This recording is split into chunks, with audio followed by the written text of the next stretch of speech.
প্রথমে বলে রাখি, এটি আমাদের কোনো হঠাৎ অভিযান নয়। আপনারা জানেন যে বাংলাদেশ সেনাবাহিনী দীর্ঘদিন ধরে মোতায়েন রয়েছে। অলরেডি বাংলাদেশ সেনাবাহিনী আসন্ন জাতীয় সংসদ নির্বাচনকে সামনে রেখে কাজ করা শুরু করেছে। তারই ধারাবাহিকতায় যাতে কোনো ধরনের নাশকতা এবং অপ্রীতিকর পরিস্থিতি সৃষ্টি না হয়, সেজন্য আমরা চট্টগ্রাম নগরীর বিভিন্ন গুরুত্বপূর্ণ পয়েন্টে আমরা বাংলাদেশ পুলিশের সাথে যৌথভাবে চেক পয়েন্ট পরিচালনা করছি। আমরা নিয়মিতভাবে আমাদের রুটিন অনুযায়ী আমরা বিভিন্ন জায়গায় আমরা এই ধরনের চেকপোস্ট পরিচালনা করছি এবং অভিযানও আমরা পরিচালনা করছি।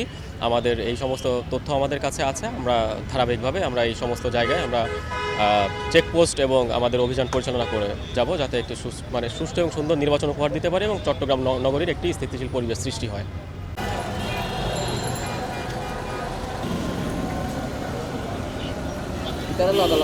সামনে নির্বাচনকে লক্ষ্য করে যাতে আইন শৃঙ্খলা নিয়ন্ত্রণের লক্ষ্যে চাঁদাবাজ, সন্ত্রাস এবং ছিনতাইকারী গ্রেপ্তার লক্ষ্যে আমরা প্রতিনিয়ত অভিযান পরিচালনা করি। তারই ধারাবাহিকতার প্রেক্ষিতে আজকে আমরা যৌথ বাহিনী একসাথে মিলে অভিযান করতেছি, যাতে কোনো ধরনের অস্ত্রধারী সন্ত্রাসী আমরা এই নির্বাচন আগে চট্টগ্রাম থাকতে দেব না। আপনারা জানেন যে মাননীয় পুলিশ কমিশনার নির্দেশে গত 15 দিন যাবৎ আমাদের টানা ছিনতাই এবং সন্ত্রাস বিরোধী অভিযান চলছে এবং প্রতিনিয়ত অস্ত্রধারী সন্ত্রাসী গ্রেপ্তার হচ্ছে। আমরা কোতোয়ালি থানা পুলিশও গত সপ্তাহে একটা সন্ত্রাসীকে গ্রেপ্তার করেছি, যার নামে 22টা অস্ত্র মামলা আছে। তার কাছ থেকে আমরা একটা পিস্তল উদ্ধার করেছি।